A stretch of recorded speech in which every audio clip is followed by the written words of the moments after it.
चलिए नमस्कार दोस्तों, स्वागत है आप सभी का। और आप सभी के लिए डेली प्रैक्टिस क्लास चल रही है CGBSE नर्सिंग की, जिसमें हम कर रहे हैं नर्सिंग एप्टीट्यूड। ठीक है, नर्सिंग एप्टीट्यूड के डेली क्वेश्चन कर रहे हैं। ये आज 7वीं नंबर की क्लास है।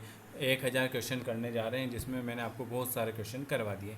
जो नया है चैनल को सब्सक्राइब कर लीजिएगा, बेल आइकन को प्रेस कर लीजिएगा। और डेली अगर हमसे जुड़ना चाहते हैं तो आप इस नंबर पर व्हाट्सअप कर दीजिएगा 9753749986 पर। आप मैसेज करके हमसे फ्री क्लास में जुड़ सकते हैं। ठीक है, चलिए। इसके अलावा आपके लिए 20 प्रैक्टिस सेट अवेलेबल हैं। ठीक है, एक सेट में 100 क्वेश्चन रहेंगे। मैं आपको बता देता हूँ, ये आपके 20 सेट है। नर्सिंग एप्टीट्यूड मतलब टोटल 20 सेट है। ठीक है, ये आपको मिल जाएंगे व्हाट्सअप पर। अगर आप चाहें तो इसे परचेस कर सकते हैं। इसमें आपका क्या क्या रहेगा, आप एक बार डेमो देख लीजिए। इसका जो प्राइस है वो है 99 रुपये रहेगा, जिसमें आपको एक सेट में 20 क्वेश्चन मतलब 20 सेट मिलेंगे। 2000 क्वेश्चन और अरिहंत के क्वेश्चन मिलेंगे। ठीक है, लगभग 2000 से 5000 क्वेश्चन आपको मिलेंगे 99 रुपये में। इसमें आपको chemistry, physics, English, biology, nursing aptitude और ये सारा रहेगा। ठीक है, ये सारे क्वेश्चन हैं। 100 क्वेश्चन रहेंगे। 5 सब्जेक्ट हैं, सारे क्वेश्चन करवा रखे हैं। क्वेश्चन के नीचे आंसर, क्वेश्चन के नीचे आंसर।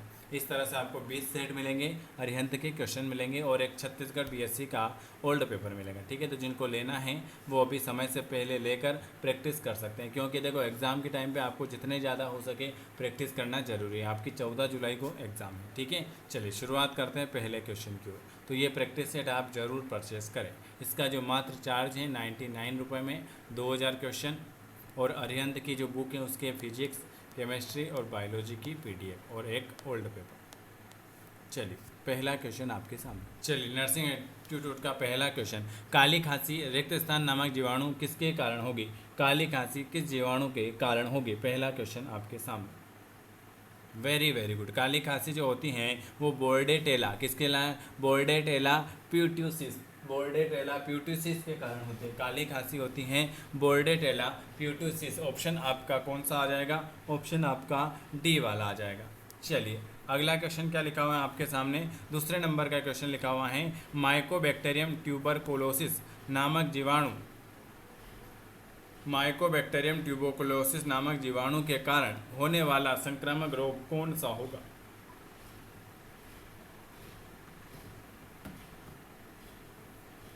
माइकोबैक्टीरिया ट्यूबरकुलोसिस नामक जीवाणु के कारण होने वाला एक संक्रामक रोग जिसे हम कहते हैं क्षय रोग। क्या कहते हैं? कौन सा रोग कहते हैं? जिसे हम कहते हैं क्षय रोग, ट्यूबरकुलोसिस।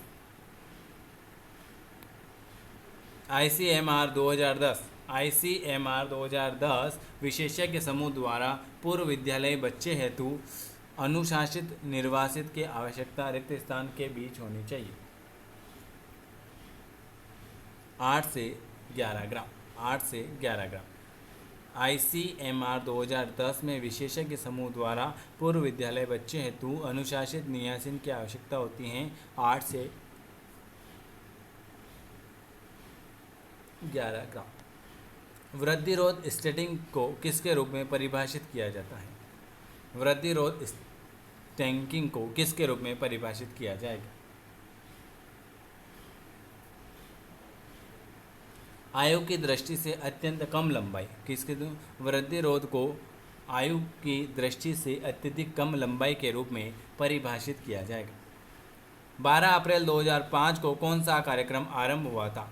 12 अप्रैल 2005 को कौन सा कार्यक्रम आरंभ हुआ था? ये क्वेश्चन वेरी IMP है। 12 अप्रैल 2005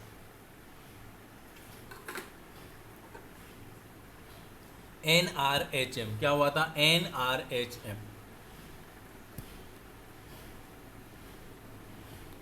गर्भावस्था के दौरान ऊर्जा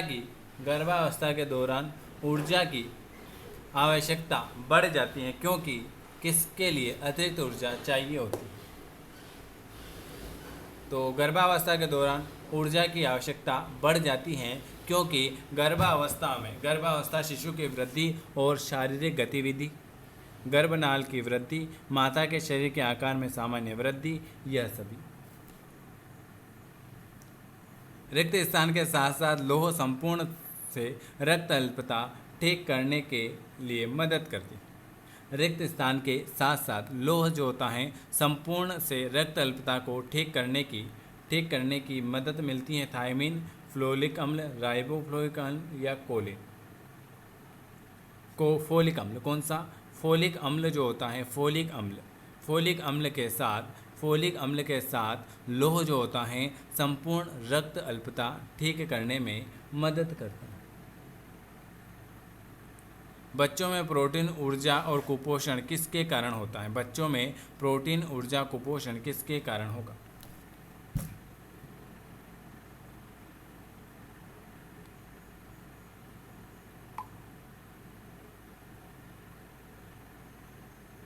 वेरी गुड।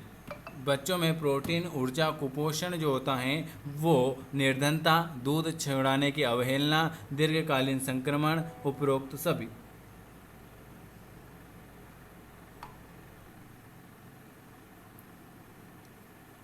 इनमें से कौन एक वायुवहित रोग नहीं है? चेचक, मलेरिया, इन्फ्लुएंजा, एंथ्रेक्स। इनमें से कौन वायुवहित रोग नहीं है? तो मलेरिया जो है वो वायुवहित रोग नहीं है। चेचक, इन्फ्लुएंजा, एंथ्रेक्स ये वायुवहित रोग हैं, लेकिन मलेरिया नहीं। अपर्याप्त खाद्य अंतर्ग्रहण रिक्त स्थान के कारण हो सकता है। अपर्याप्त खाद्य का अंतर्ग्रहण किसके कारण होगा? बिल्कुल सही जवाब। अपर्याप्त खाद्य अंतर्ग्रहण जो होता है वो उपरोक्त सभी के कारण होता है। भोजन की खराब योजना, भोजन छोड़ देना, स्वास्थ्य की खराब आदत, यह सब। बाल्यावस्था से वयस्क अवस्था में संक्रमण की अवधि को आप क्या कहते हो? बाल्यावस्था से वयस्क अवस्था में संक्रमण की जो अवधि होती है उसे आप क्या कहते हैं? उसे हम कहते हैं किशोरवे।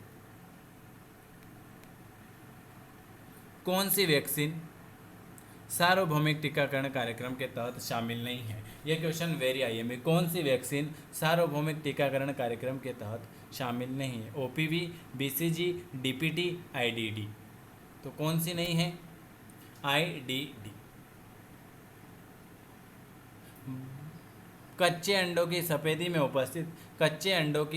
में उपस्थित प्रोटीन जो बायोटिन से आबंधित होकर उसके अवशोषण को रोक देता है वो क्या कहलाता है? कच्चे अंडों की सफेदी में उपस्थित प्रोटीन जो होता है जो बायोटिन से आबंधित होकर उसके अवशोषण को रोक देता है उसे हम कहते हैं एविडिन। क्या कहते हैं? एविडिन। गर्भवती महिलाओं के आहार में इनमें से किसे शामिल नहीं किया जाना चाहिए? गर्भवती महिलाओं के आहार में प्रोटीन को, कार्बोहाइड्रेट को, धूम्रपान को नहीं करना चाहिए। लैक्टोज केवल किस में उपस्थित होता है? लैक्टोज केवल किस में उपस्थित होता है?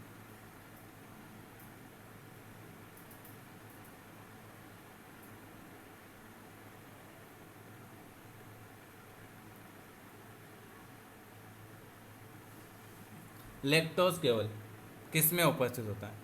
दूध में उपस्थित होता है। लैक्टोज जो होता है वो दूध में उपस्थित होता है।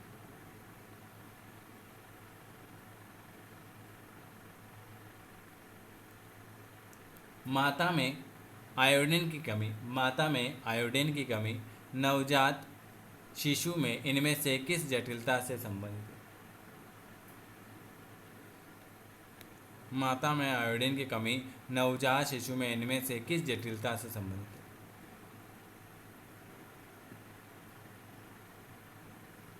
वामनता, प्रसव पूर्व मृत्यु दर, यह सभी, या जन्मजात असामान्यता। तो तंत्रिकी क्रेटिनता, प्रसव पूर्व मृत्यु दर और जन्मजात असामान्यता। ऑप्शन आपका सी बात। जननी सुरक्षा योजना का क्वेश्चन पूछा था। JSY का लक्ष्य को घटाना है। जननी सुरक्षा योजना के लक्ष्य नवजात शिशु की मृत्यु को, मातृ मृत्यु को, इनमें से कोई नहीं, या यह दोनों। तो JSY जननी सुरक्षा का लक्ष्य होता है कि नवजात शिशु की मृत्यु और मातृ मृत्यु इन दोनों को कम करना। चलिए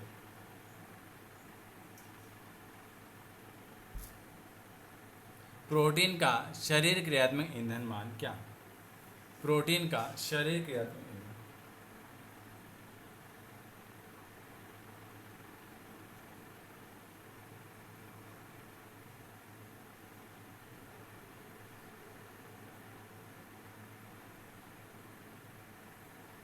प्रोटीन का शरीर क्रियात्मक ईंधन